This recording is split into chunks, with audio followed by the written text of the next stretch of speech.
The night is completely different because adrenaline gets you, emotions are high, you've never done it, you've never had, no matter how much sparring, you've never had someone. I remember also thinking this like 10 seconds into it, I was like, this is fast. It wasn't this fast. Like there wasn't that venom. There wasn't this happening. I just thought I was like, okay, right, let's go.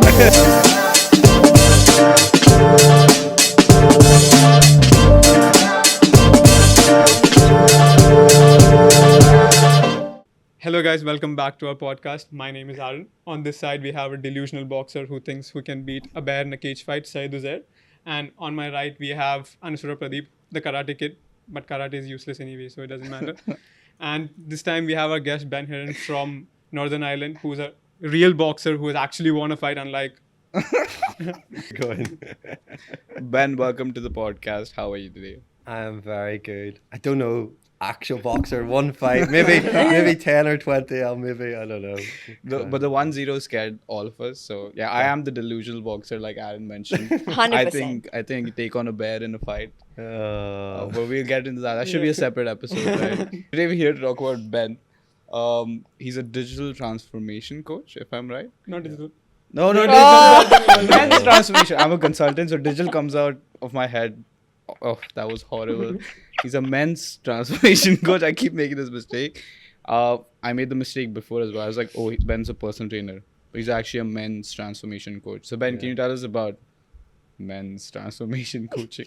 Yeah, so it is like when people turn around and use the term personal trainer, coach, I sometimes like I feel like it doesn't really define what I do. So I started off with that aspect of helping everyone look better. So on the left, then on the right, 90 days later, they look better.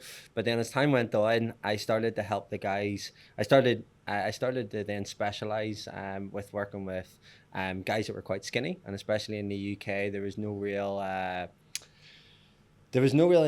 real information for skinny guys, because I was a former skinny guy that had depth and substance beyond eat more. So I started to specialize in working with them, and I built a coaching brand called Skinny to Strong.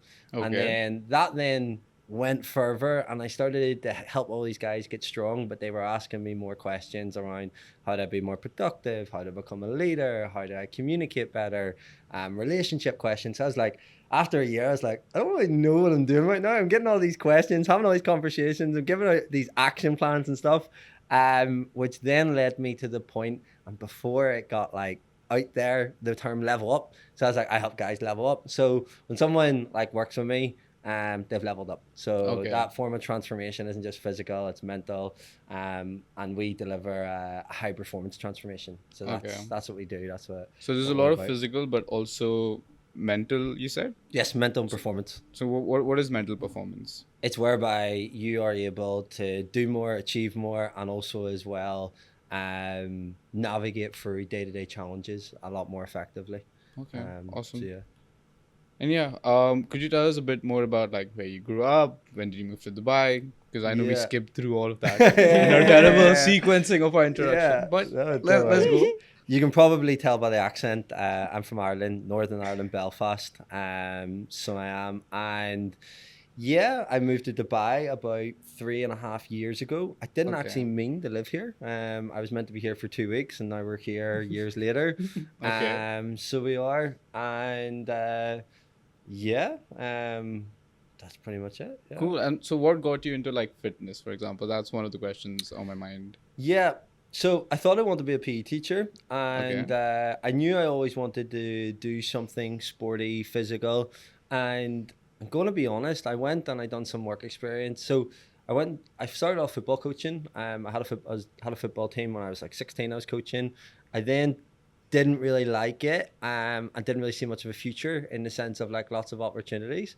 So I got into refereeing. I got a death threat like a year later. So that quickly put that career to end. Oh no. I then thought I was doing my A-levels time. I thought I wanted to be a PE teacher, and I always like to get the experience first.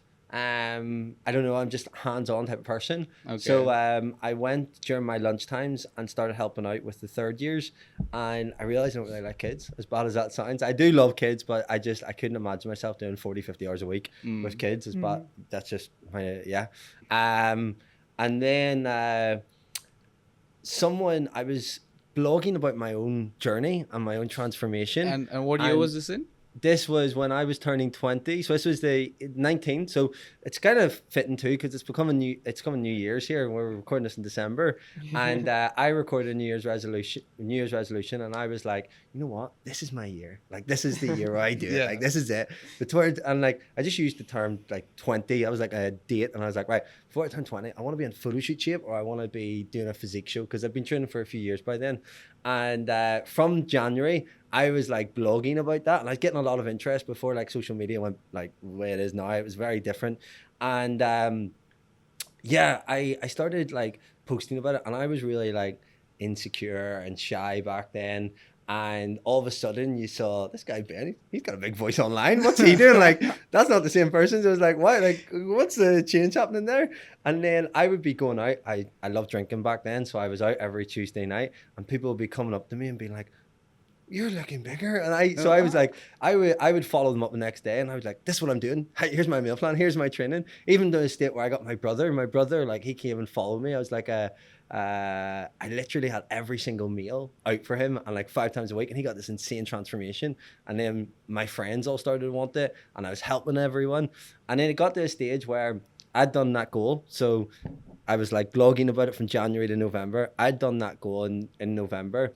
And then like 3 weeks later, something pissed me off about people slagging off New Year's resolutions. And there's me having achieved mine. And I was just like, I wrote this big, massive blog about why it is so negative, like in society, to like put people down before they even start and around New Year's resolutions. And here's how I done it, and here's why it worked. And that went viral. That got over like 1,000 shares, so it did. And then crazy. And where was this posted? It was on my blog and also on Facebook back then. Oh, so it was. great. And we have one of the OG influencers.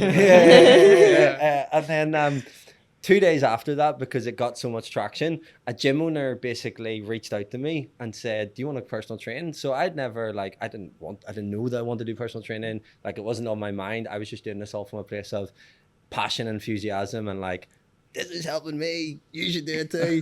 And before I kind of knew it, I'd already built a portfolio, because I was getting people tagging me and stuff. I got results off people. I was like documenting it. I built a bit of a community. And I went and I took I just took the jump, and I took a $5,000 loan out. I got my personal training qualifications. I left my work at the time, so I did. And I just said, why not? So I started taking on people actually with a bit of a service. And then my first client lost 9 stone in 10 months. My second client got insane like transformation. And then my third client was also on the news quite a lot in Belfast. And that got me a lot of traction. And then 2 years later, I became Northern Ireland Personal Trainer of the Year. And that's crazy. 4 years later, I started working in the world's biggest fitness mastermind, helping other coaches. So it just skyrocketed. It got to a stage where I was so busy and there was so much going on. This is what birthed the Skinny and Strong. Was I was in Thailand, and because I'd burnt out, and I was just like, I need a month just to sort of like get everything together, because this group was growing so fast. I didn't really know how to handle it. I was really young, and I took a day. And I just like spent 8 hours writing everything that's went on the last few years, because I felt like I just needed to like catch up with it all. And I just realized just through writing in that wee coffee shop in Thailand, I was like, I've went from 69 kilo to 95 kilo. I went from like skinny to strong. And then I built the coaching brand called Skinny to Strong. And it came back. And because there was never anyone that was really serving that market very well.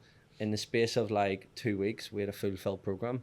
Crazy. So we did. Now back then, like again, there's so many things I could optimize differently. But I went down that niche. And back like fitness marketing was very different back then. Like Yeah. not no one had really in where I was from. No one had really built a brand and served a specific type of specific Niche. problem and Yeah. niche.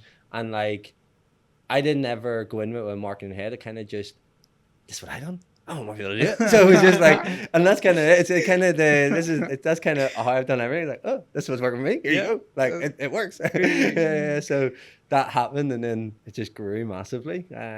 So yeah. Yeah, that's crazy. That was a bit of a ramble, I sorry. can see the passion, the charisma, and it worked for you. So like the Yeah. belief is there, and then you got your first client, right? Like, how was that like? What was it like working with your first ever client? Yeah, my first client. You I'm said gonna he be lost 9 honest. stone as well, right? Yeah. So I'd help friends. So it wasn't like I'd never like coach someone, but my first paying client, yeah, it was daunting because like again, the personal training world, it's not really.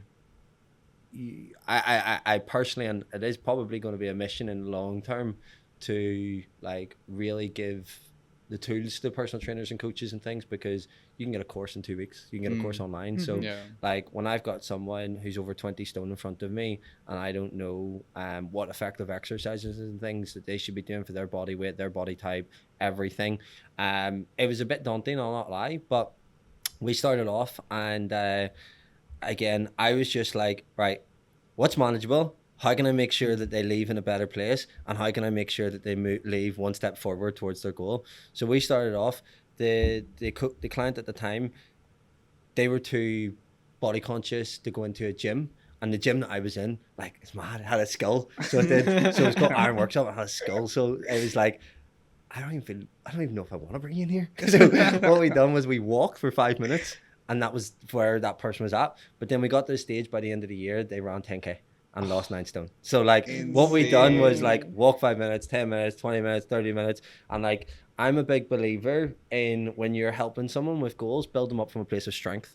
So it's like what I would have done in that situation, because that person, it felt like so far away, is like, I always tried to think like, how can I make this person feel empowered and feel strong? So we would have like, I would have like asked her a lot about her career, asked her a lot about like her family, because like the word consistency in the fitness industry gets thrown around, but everyone's consistent at something. Yeah. Everyone, even if you're consistent at like checking in on your mum, even if you're consistent at showing up and work on time. So I try to get those areas of strength for that person and help them see it. And then it's just like, right, all we need to do is transfer that to doing a few more reps, doing a few more food. So that's how it started, was like, right, how can I make sure she's strong? How can I make sure we can progress? And then we started off 5-minute walking. The end of the year, 9 stone down, 10K. That's a very different aspect. Like, we never think like that. Like, a lot of the personal trainers that here, like, they just come in, take a 30-minute session, leave, and then don't check up on you for the next 6 days. Like, I had gone through the same scenario of like, I want to gain weight and then gain 5 kg. So, hired a personal trainer, but then it's like they coach you like once every 3 days, and then that's it. And then they give you a diet plan. But your thing is very personalized. I think that's like a different level of motivation that you get. Like, it's just not, oh, you do this. It's that constant checking in on you. I think that's brilliant. Like, so you bring up a great point, right? So because I knew that I was incompetent because I was new to it. I sort of seen myself in the sense of like almost like a fitness butler. And what I mean by that is like, I suffocated any excuse that my client could have. And what I mean by like, if I've got to get them a result, I have to like, right, what are our barriers? Like, I got to get you to your goal. What is it that's like, what in your life is stopping me? So I was like, if you're away for work, I would like, right, tell me the hotel, tell me the city. And I would go around and I would like, right, these restaurants, I went to the menu, here you go, eat this, do nothing else. Whoa, like, that is getting clipped. That is getting clipped. That is insane. that level of dedication we won't get anywhere. Yeah. But like insane. that, I just really wanted it for them. As bad as it sounds, like I remember in the first like year, like when people were finishing up and they were like sharing their experience, it was like, I kind of just had to do it because Ben wanted it more than me. Like, so I kind of, as I said, like enthusiastically, like push them into it. Where it's like, right,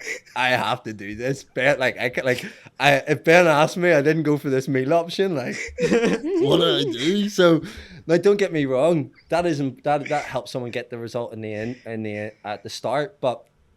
in coaching, there's 3 stages. There's dependency, interdependency, and then you're basically autonomous. So like in that stage, in that period in coaching and things, my clients are very dependent, but that doesn't work long term because someone needs to be like, at the end of the day, we eat every single day for the rest of our life. So you got to build the skills so that you can master your food and master your body.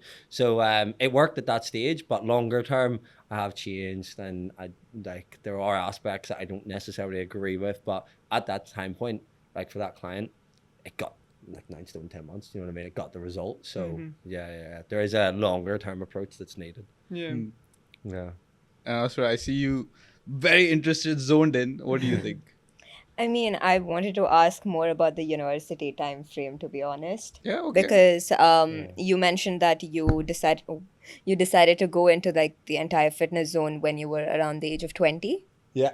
So what did you like? Did you do it during your university time, or how did it go? This is good. So I studied sport and exercise science, but to be honest, I only really studied. So I took a year out after after school, and I got decent grades and stuff. And a lot of people kind of thought, oh, like he's wasting it, because I went and I worked in a coffee shop and I worked in a chippy and basically worked for free. In the initial period around the gym, just helping out to get an idea of whether I liked it and things. And then a year later, I'd done the sport and exercise science. But a year and a half later, I left. I didn't see it all through. And the reason why I left was I was helping all these people. So my first clients were from 6 until 8 a.m. I'd get a train to university. Classes usually start at 9:30. I'd go to university on the days that I had. I'd come back and then I'd go and coach afterwards. And then I fell asleep home most nights on the train on the way back. And I'd repeat that. I don't know how I'd done that, but it was like full on. But I was out at New Year's Eve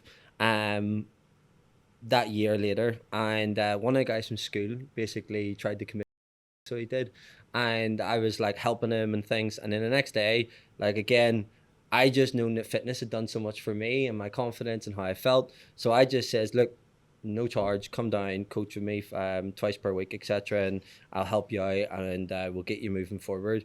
And 5 months later, he pretty much said, so he'd been in rehab, he'd been chucked out of his job, etc. And 5 months later, he says, I wouldn't be alive if it wasn't for you in this coaching, because I gave him a space that like, just like I knew everyone else was on him. Like, do this, do that. And like, I was just like, you know what? Like, again, back to that point, how can I make this person feel good? So it was just like, and like feel empowered. So it's just like, right, let's train, let's do things, let's see progress. And that really helped him so much. And he then went over to Sweden and he got a contract playing rugby. And in that moment, I quit uni straight after that. I just went, after that session, I went in into the coffee shop across. I phoned up, I stepped out, I wrote into my family group chat, by the way, lads, I quit uni. And that didn't go down too so well. But like looking back at it, like I even, like a lot of the guys that were lecturing, I've coached them and stuff. So like it was incredible. Nowadays, I wish that I could, like I see the value in university, especially as now, in the sense that like I'm making arguments for certain things nutritionally, training wise, and I'd love to be able to read research at a better level. But at that time point, I just thought, I'm doing this part-time, I'm having this type of impact. Imagine what I could do with every hour in a day. I'm giving away 8 hours. And like I'm very hands-on. I'm not too good at like exams and things like that. So yeah, I left and things. That's when I left, I just put all my time and energy into the coaching and into everything. But who knows? I might go back at some stage. But yeah. That's a very good difference. Like if I texted that in my group chat, I would be out of the group chat in 2 seconds. Like they'll remove me from the group chat and my home. Yeah. So how was it like growing up in Ireland? Like the cultural difference, I think it's like very big. How was it growing up in Ireland? Yeah, so I had a lot of freedom growing up. And I remember like getting the bus to school at like P5. I remember always, because we had 4 of us, and like my mum, she left and moved to a different country when I was, I think, second year, so 12, 13. So I actually had a lot of freedom to do whatever I wanted. It was just a good thing that I actually channeled a lot of that freedom into good things. Like I remember having like a car boot sale. I remember starting businesses. I remember like doing all sorts. So like yeah, like even though you guys know my partner and stuff, and like we sometimes compare like our cultures and our upbringing and things like that. And I think for me, like in my example, I was very I could just do whatever I wanted from a really young age. But I was kind of lucky that I kind of chose to do it into like sports and fitness and productive things. So yeah, it was cool. I could definitely explore myself when I was growing up and when I was doing things. What do you think of Dubai? How do you feel is different from like Ireland? And would you like settle here long term, or would you go back? There's pros and cons to every single place in the world, and there's pros and cons definitely to Dubai. The way I look at Dubai is like a capital city, and it amplifies whatever you want. So if you're coming here with the desire to party, you could go to the 5 and party your heart out. So you could. If you wanted to come here to grow a business, again, it could amplify that, and you could, like, the people that you meet's insane. For me and my experience of Dubai, few things that I love. I love it's convenient. I love that it's a very athletic city, a very healthy city. Little bit of superficialness, which I don't necessarily vibe with, but I love as well that everyone has an idea, everyone is moving, everyone's driven. It's definitely a caliber ahead of most other cities. There are definitely some cons to it. It's very expensive, etc. There's a lot of, there are some cons. In regards to long term, personally, I feel like the purpose of this city is like, now I know people live here longer term, but like for a lot of the expats, it's sort of like you come here, you grow, and then you go elsewhere. I feel like that's it. But again, I haven't been exposed to other areas in Dubai quite a lot, so I don't know if I'd bring a family up out here. I love my family back home, so yeah, I'm not too sure if I'd like to be too far away, etc. Yeah. Cool. So what are some, so you've spoken about quite a few stories, right? I especially like the university story, why you dropped out. Yeah. Great story. I think that's amazing. There's a lot of men who struggle with mental health, right? And you kind of help someone through that, and then, they overcame that, and then you're like, I need to do this for more people. I think that's the message that most of us can relate to. Like, having an impact is amazing. What are some like other stories? Like, what is one transformation story that has stuck with you? One transformation story that stuck with me. That's a really, really good question. There are so many. There are. Do you keep a track of how many people you've helped? You have to, right? Yeah, every year we do. So what's your number at?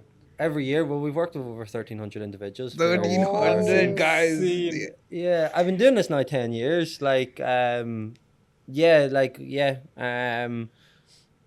One thing it's not necessarily like a specific transformation, but one thing I'm working on right now is I'm going to be holding Ireland's biggest ever personal development event at the National Football Stadium in Northern Ireland on the 5th of January.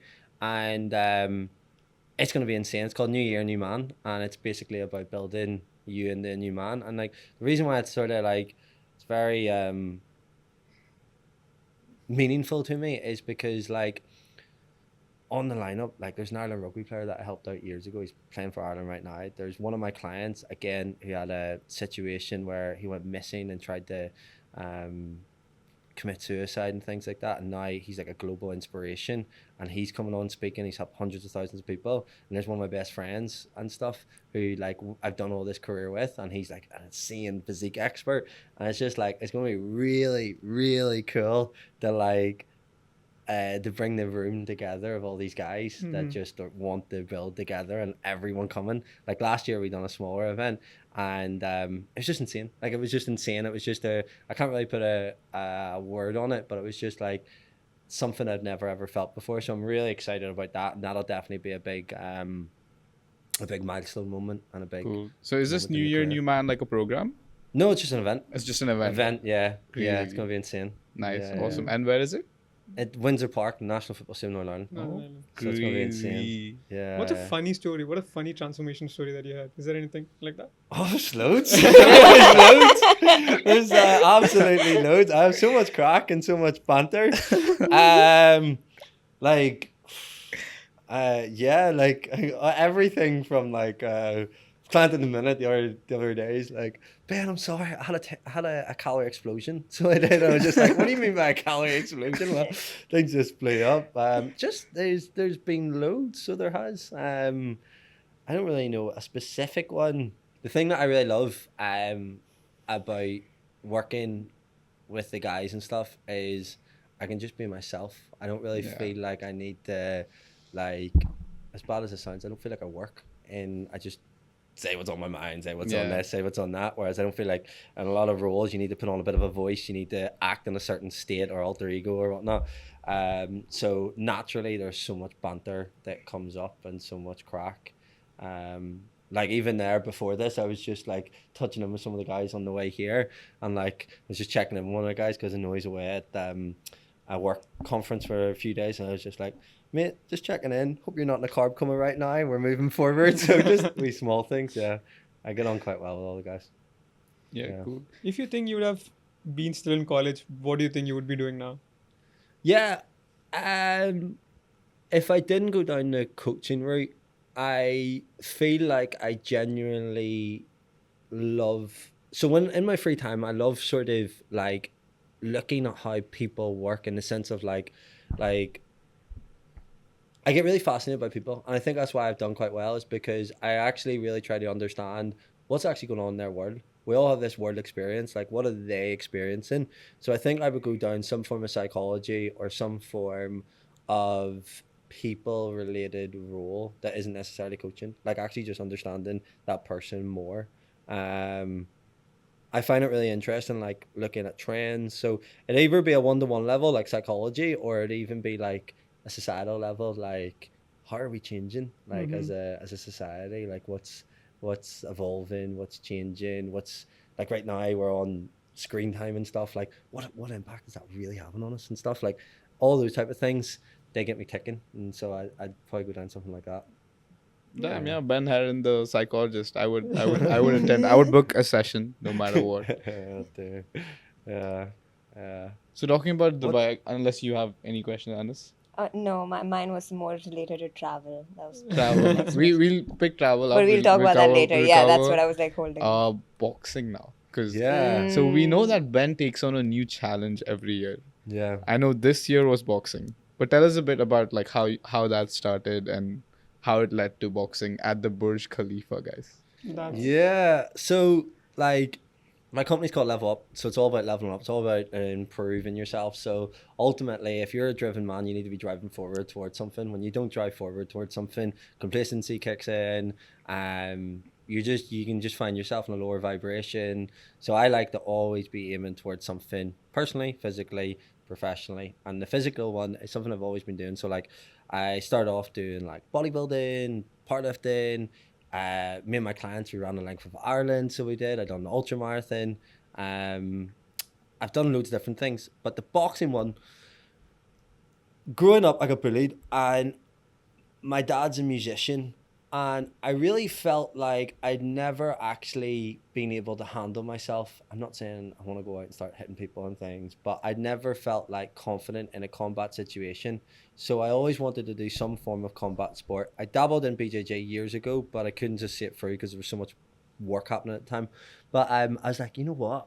I'd love to do it. And like I saw it here, the setup for some of the competitions and stuff, Yeah. and they were insane. Yeah. Like absolutely insane. Like for my first fight at the Burj Khalifa in front of Floyd Mayweather, that is like unheard of. I was getting that because I coached a few professional boxers like years ago, and they were like, what? Like what? I've been doing this all my life. This is my livelihood, and you're getting what? Like I'm like boxing skill is awful, but they give me this massive setup. It's like putting like a guy who just started playing football at like Wembley Park. Like it's absolutely just insane. So like, don't get me wrong, it's class, but I always wanted to be able to handle myself. So my flatmate at the time, he boxed for England. There's a gym down here called Box IQ. It's absolutely incredible. They have like world champions in it. Like Ngannou was there a few weeks ago. There's a bag after Tyson Fury. And like, there's all these pros that you watch on TV, like walking in and walking out. Rocky Fielding, who fought like Canelo, he was like world champion things. He's coaching some of your sessions, all these different things. And I was like, the setup here, I just need to go all in on this. So I took a year and I just started boxing, and I just started off like twice a week, but then I got to a stage where I was doing like 6 times a week. And I saw this, the Only Coms, they were the guys who were organizing this. I was like, right, let's do it. Let's go for it. And I just went for it. And I'd never been so locked in my life. I'd never been so focused on something. And I really, really enjoyed it. It was insane. The thing as well with boxing too, which I really loved, is like you're getting constant dopamine. It's so fast, it's so quick. Whereas like fitness training, like a marathon, you're not getting the win until like 4 hours later or whatever. Whereas like it's instant, so it's like constant dopamine. It's class. So it is, yeah. So what was training like when you got first punch in the face? What was that like? Oh yeah. So like on my birthday, right? So I'd already done a small bit of sparring and stuff for a few months before, but on my birthday, I remember it was this guy's about like 8 kilos, 10 kilos heavier, he'd done things. And there's a video of it, and I remember getting battered about. And I actually, there was more rounds to be done, and I stopped. And like I remember my flatmate, he's like, "You want to do a fight? What are you doing?" And so it took me a long time to get used to that. It took me a long time to stay composed, stay calm, because when you're in a combat situation, if you lose it, you lose loads of energy, you expose yourself. So it's all about staying composed and staying calm, and it's a bit of a poker face. So it is. It's a bit of a, like, it's a constant state of who's got more certainty, who's got more confidence. If someone's got more certainty, more confidence, their body language will tell that. And when boxing, you're picking up, like, you might not realize it, but subconsciously, you're picking up small cues in the sense, do I have a better of this person, or do I not have a better of this person? If I don't have the better of this person, I'm going to be more defensive. I'm going to stand out a bit more. Like, I'm not going to throw the big heavy hitter. If I feel like I'm winning, I've got the upper hand, then I'm going to be more offensive. So, 100%. Like, it's a massive emotional and mental game. And even that in itself, like, I've done, as I said, done like ultra marathon. Yeah. So the fitness, like emotional, like mentally, taxes you so much more, no matter how much physically. Like, it taxes you a lot more. Okay. Like 3 2-minute rounds feels long when you're in there. Feels very, very long. Like, I'm still in the gym, there's like certain music that they play. Yeah. And even when it plays, it like gives me memories like, oh. So let's talk about the day of the fight, right? What was that like? Yeah, so we were saying off air, right? I was probably over prepared compared to the rest of the guys in my camp, because I'd really went for it, and I did tick every single box. And on the week of the fight, there was like a press conference, and there was like, you had to do a bit of shit talking. Really? That's not me. Like, Ben had to do, I haven't seen this clip. Is this recorded somewhere? Yeah, I just kept just like, hope you bring the best fight or whatever. I just like, So you didn't shit talk him? No, not really. I was like, I think after it, they were like, oh, like it was me and it was the opponent. That was nice. Because everyone else was just like there was someone else like, it's execution and all that. Just like, that's not. I'm thinking McGregor in my head. He's from Ireland. Yeah. That's not me. Like, but yeah. So I was actually when all the cameras started happening, I was really confident in all the training because I was doing the work. But when that week happened, and as well, the opponent changed last minute, and it was someone a lot more experienced, so I didn't really know what to do. I didn't know how to respond in front of hundreds of people. I was really nervous, and everyone was like, "How are you?" And I think as well, everyone else was nervous, but I was just honest. I was like, "I'm nervous, but I'm also like equally excited." But I was nervous, and people could tell it. And I remember like just getting a bit of a feeling. I was like, "He's nervous. Should I be nervous?" But then you see when I got in there, like when I got into the changing room, I put my AirPods in. I was so locked in. I was so focused. And like the way I sort of looked at it is like, there was a few things. It's just like, I looked at it as like, right, I've done all this work. Like I'm going to enjoy this. I'm going to enjoy this. No matter what happens, I can fully say I left everything. I'm going to enjoy this. The second thing was just like, right, why am I actually doing this? I don't give a crap about a win. Of course, like I'm competitive, I'm an athlete, but it's like, I'm doing this for like to come out of it like more confident in myself. So like even if I got battered in the first 20 seconds or whatever, and it's done. It's like I want to go out and say like, right, I've gained confidence from doing this. Yeah. And then I was just like, I can't swear, I was about to say F it, but this is a bucket list moment. So it's just like, I want to look back on this and be like, that was cool. So it's just like, let's enjoy it. That's like, because boxing, yes, it's a sport, it's a bit of entertainment too. So it's just like, let's enjoy it. It's class. So I loved it when my song came out and all, and I really rose to it. And so what were you listening to on the AirPods? Like when you put it in, what was like your lock-in song? My walkout song? I didn't your listen to it on lock-in repeat. song. So like when you put your AirPods on, you were like logged in, right? Yeah. So what were you listening to? I was generally listening to music. My walkout songs on my wee playlist that I had that time, but I was generally listening to music. I was just mental state. Yeah, okay. just like, right, let's get locked in. Let's do this.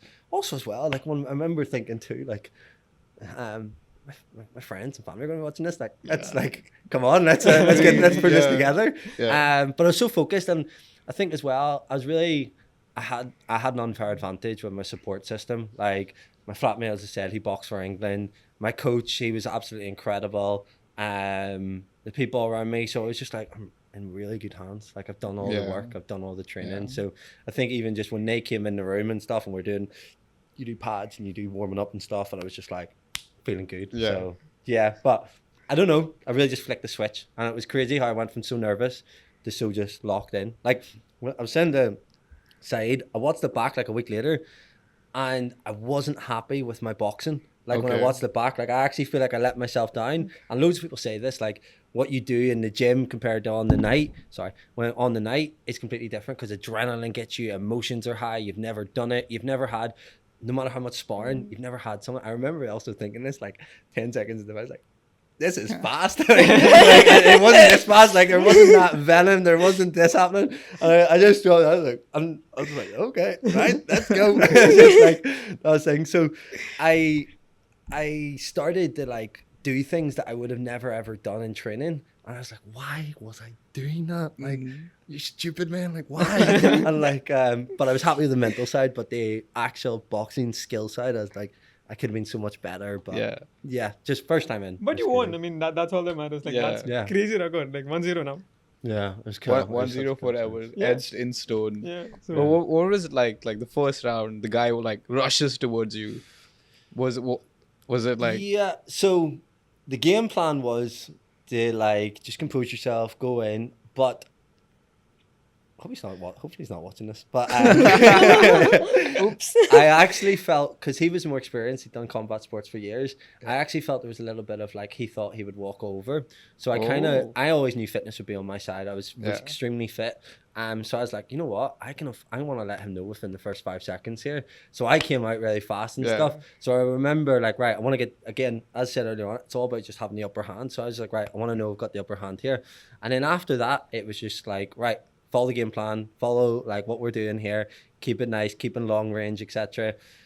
I remember it feeling so fast, and I remember as soon as it happened being like, I want to do that again. I want to do that again. Like I was like, can we go more rounds? I was just like, I want to do that more. So it was a real adrenaline hit. It was real like, and it was so surreal. It all happened so fast. Like, you never in the gym, like you never have all these lights and all this happening. So So it was more exhausting than at the gym, or? It was a million more exhausting. But in the moment, you're so high that like it wasn't exhausting. Like 2 hours later, where I was just like, you're dead. So what's the but challenge? to see the next day, 2 days later, I ran a 5K race with clients. So, so like it wasn't. I was, as I said, overly prepared fitness wise. So that Yeah, but I had black eyes for like 2 weeks. I never knew. Like I was doing this morning challenge with my clients called Golden Hour. It's pretty much where you get up an hour earlier than you usually do, and if you didn't, you had to do 50 burpees. And like every day I was on my stories, and I had these like golden, like brown eyes for like 2 weeks. It didn't go away. If you had to like describe that feeling in like one word, what would it be? Surreal. It was surreal. Like you couldn't put, like you can, if you said to me years ago, oh, you're going to do this, what planet are you on? So it was Crazy. surreal. And what's the next big challenge for 2025? Well, I'm actually doing there's more of a mini challenge, whatnot, but I'm doing a half marathon. I haven't really trained for it next week, so Yeah. that'll just be sheer grit, sheer Yeah. Goggin style. But 2025, I haven't really sat and processed it and thought about it. I'm going towards more of hybrid type training, whereby Okay. feeling fitter, stronger, more performance solely than just how you look. So I'd like to do a half marathon, in under 100 minutes. I'd like to do a really fast high rocks, Yeah. and I'd like to hopefully look good like throughout the whole year. That's from a personal physical standpoint. The academy, we're doing great stuff. So I just want to Yeah. I want to grow that. We've reached 24 different countries, so I want to see if we can just grow that and scale our impact on what we're doing, because we're doing really meaningful work. So it'd be cool to reach that out to more people. Yeah. So just on that, right? Like, what are some strategies and frameworks you use for, like, you're obviously a very high performing individual. How do you help others do the same? Yeah, so I've realized three things. When someone's not going somewhere in their life, that they don't have a vision. So first thing would be sitting down, sort of actually unpacking and helping the person get really clear on what their vision is, what their goals are, because the stress is in the gaps. When you bring whatever you have in your mind to like clear strategy, clear time points, clear roadmap, that's the first thing, getting that vision locked in. Yeah. The second thing would then be is that like generally you can have all the goals and the plans, is like earlier on I said about empowerment, I need to get someone from passive to proactive. So when someone's passive, is that ultimately they're letting things pass by, they're not necessarily going for it. Whereas if you're proactive, you're starting to plan, right, this week to move the needle forward, I am going to like talk to these 5 people to get this deal over the line. I am going to get this 70k steps so that I hit my fat loss goal. I am going to go out in 3 runs. So getting them proactive where they're actually planning it in their day. The first thing that's changing your life is changing your daily habits. So that's the second thing. So like just like really getting them proactive.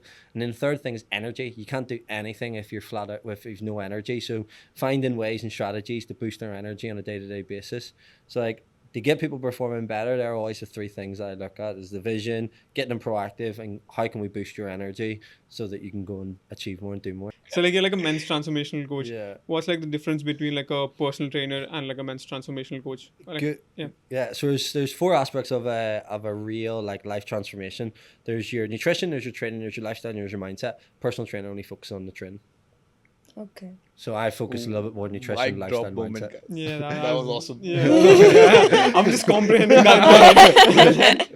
Yeah. I wanted to know more about like the marathons thing that you mentioned. Yeah. So, what did you do? Like, how did you prepare for like your first marathon? When did you run your first marathon? And what kind of tips would you give to people who wants to run marathons? Yeah, so my best friend, and he was a client at the time, and he was a former, his dad passed away years ago, and he was my coach so he was my football coach. And we were during lockdown, we decided, how can we do something for the British Heart Foundation? And we came up with the idea of running Ireland. So we ran Ireland virtually, so we ran 700 miles, like 500 miles or whatever. And we got all of us together, and I just started running. So we just started. So in that one day we got everyone together and we ran that. And then the lead up to that, I was like, right, I need to run longer, and I put out a plan. And I actually ran the first time I ever covered 26.2 miles was hungover. So, yeah. So I had Magners the night before, and I remember I was only scheduled for like 16 miles, and I remember during it, my coach, this just, it's kind of me down there. I got carried away. I was just like, I sent him a voice note while I was on. I was like, Joe, I'm feeling really good.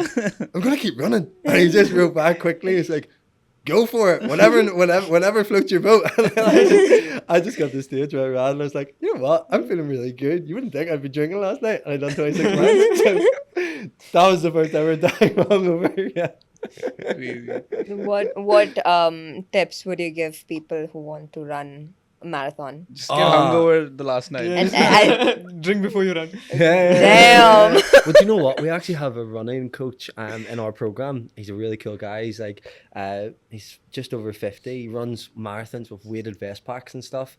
Absolute savage. But he has Guinness the night before. So it does. And Oh, I so it remember, does help. I remember giving him a whole strategy. He's like, Ben, I'm sorry, I'm just gonna have Guinness. Like I do this all the time. It's like I appreciate your effort, but I will have Guinness. But in regards to running your first marathon, right? Big respect to you because only 0.1% of the world have ever run a marathon. So that is massive. So it is. In regards to actually doing it, you got to build up your exposure. So what I like to think about is imagine you've got the sun. If you had never been out in the sun or haven't been out in the sun in a while and you were out in it too long, you'd end up burnt and you'd end up sore, etc. That's why you got to think of running. If you try and do too much, you will end up hurt and not will end up sore if you expose yourself to too much miles and too much ground impact. So what we've got to do, like you build to a stage, if you're out in the sun, you go in it slowly and gradually and you build it up so much that you can just stay in the sun all the time without getting sunburned. That's the way you've got to look at your mileage if you're running, is we've got to do it small, frequently, build up your exposure, build up your joints to getting used to that. And yeah, before you know it, you'll be able to do it. Generally, like if you can cover 3/4 of the distance, you'll be able to do the thing on the day just by a little bit more grit and fueling yourself and being in the environment.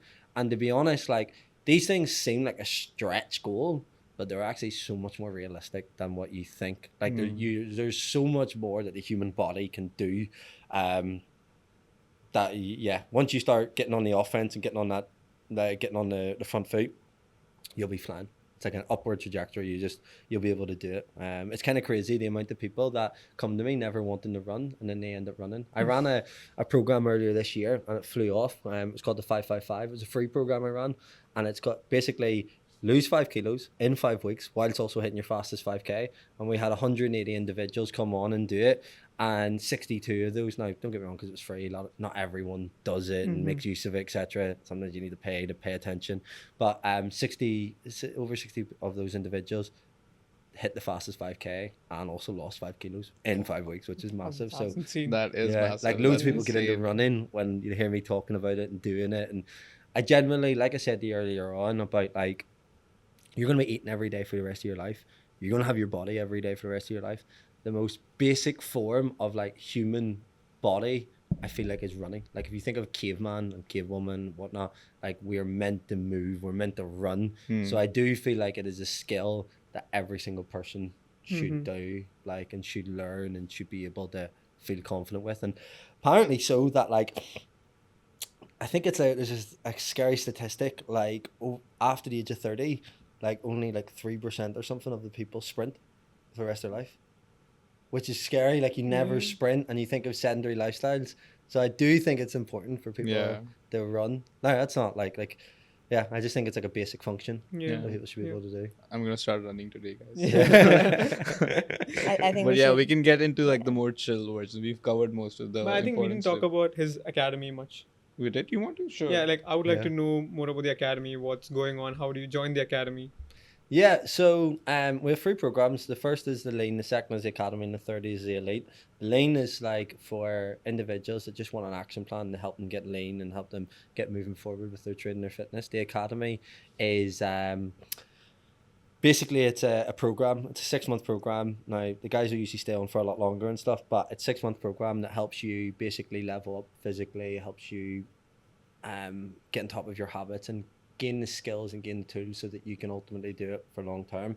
And then the Elite is a VIP one-on-one program with me where I help you become a leader in your own life. So if you want to push your business, if you want to be a leader in your workforce, if you want to really make that step up and get a lot more hands-on, a lot more of the personal development, the mindset aspect, that's that type of program. Okay, cool. You wanted to ask about travel, so we can calm down now. Yeah. Talk about chill stuff. Yeah. So I think all of us can agree on this. Traveling is really cool. Yeah. And we know that you like traveling as well. Yeah. So what's one destination that you really want to go? Oh, one destination. I've always wanted to go to New York, so I have. Yeah. So I used to have a massive picture in my office of New York. Skyline. Yeah. I love cities. I love moving. That's why I think I love Dubai. Is it's like the pace of it, things happening.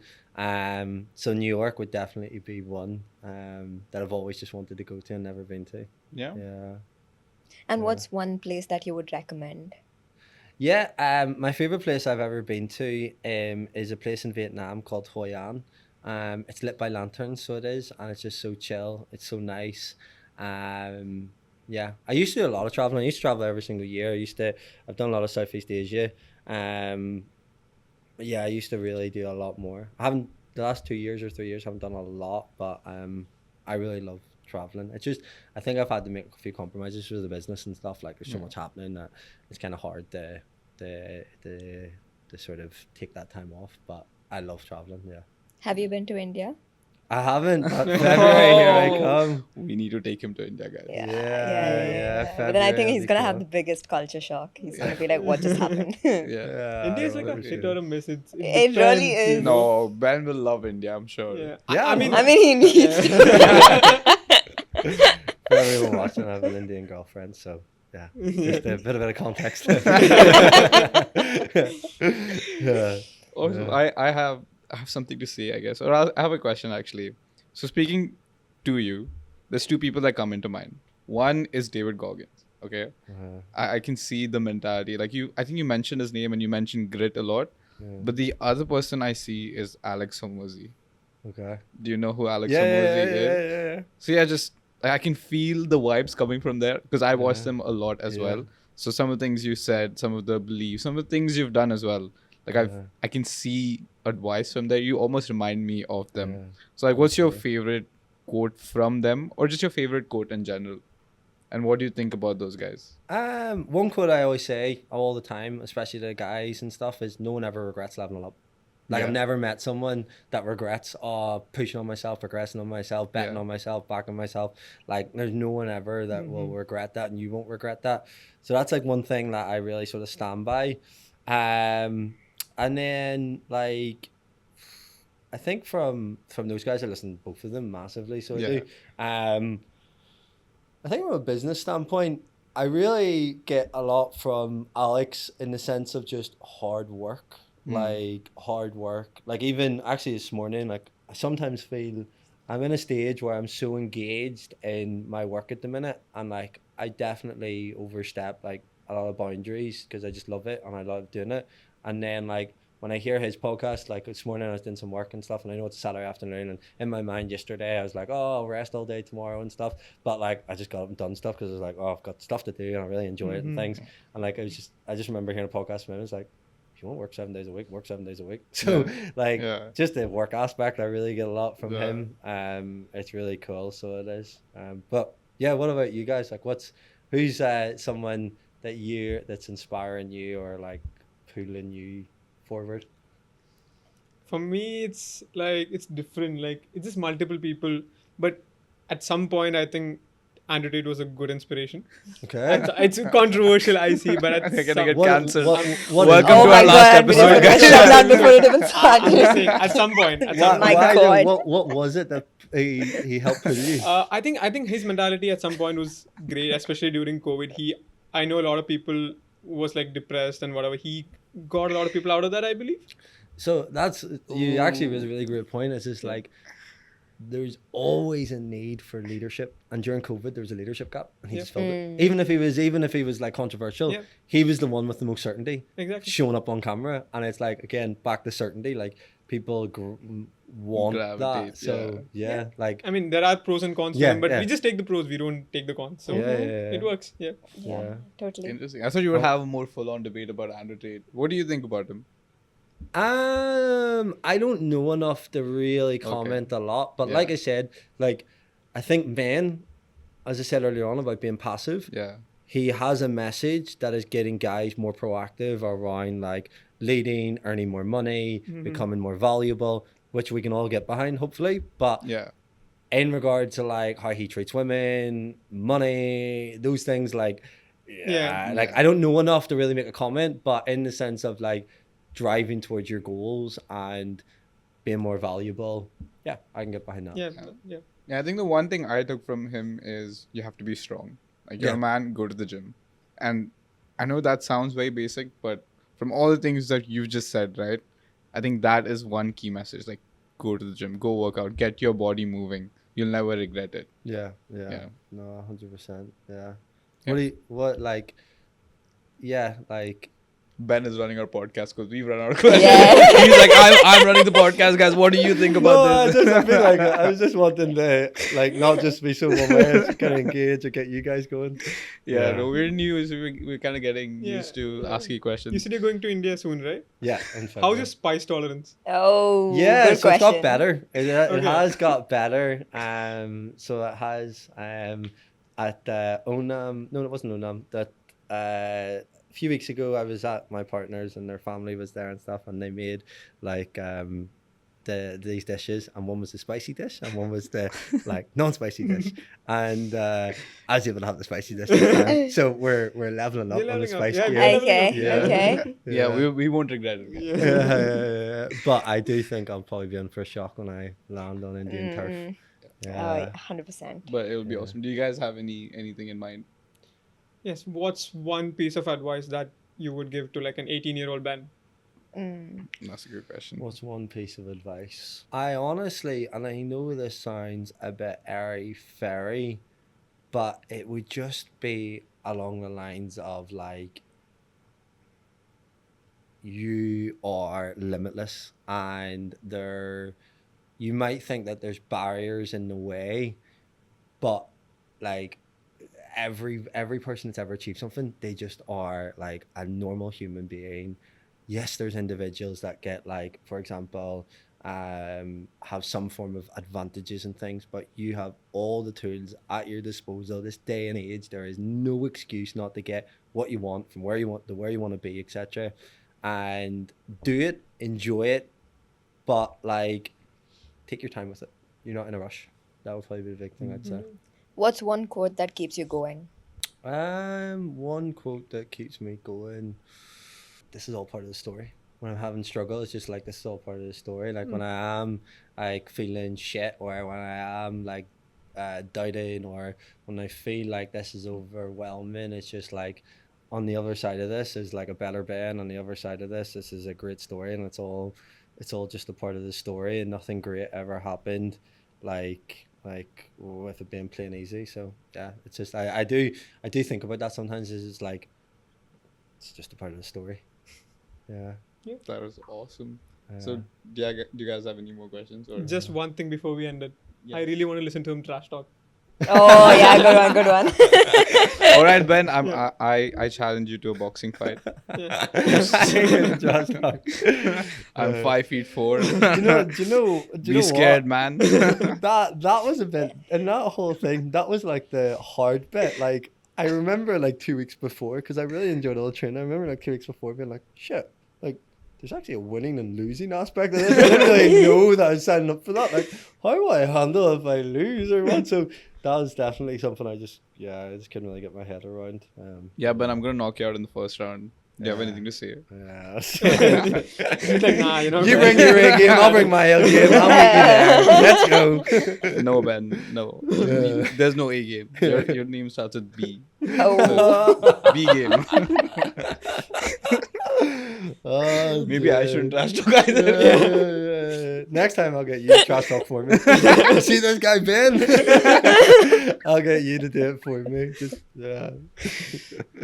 Awesome. Yeah. dear. So, Awesome. yeah, we've been struggling with outros, so we'll do attempt one now. Ben, thank you for coming on. Awesome. I think your storytelling, for example, has been amazing. From all the podcasts we've done so far, I think this is the one podcast where I've listened the most, and I've really enjoyed listening to you. There's a lot of inspiration in what you've said. There's a lot of motivation can be drawn from this. I also think every year you do a new challenge. It's awesome. The boxing thing was amazing. Everything you've shared with us so far has been really nice. So thank you for coming on. We wish you all the best in your event on the January 5th. Yes. 5th of January, damn it. I can't Yeah. speak English. English is my second language, just saying. So, yeah. Thanks, Yeah. Ben, for coming Awesome. on. Thank you so Yeah. much. I really enjoyed it, guys.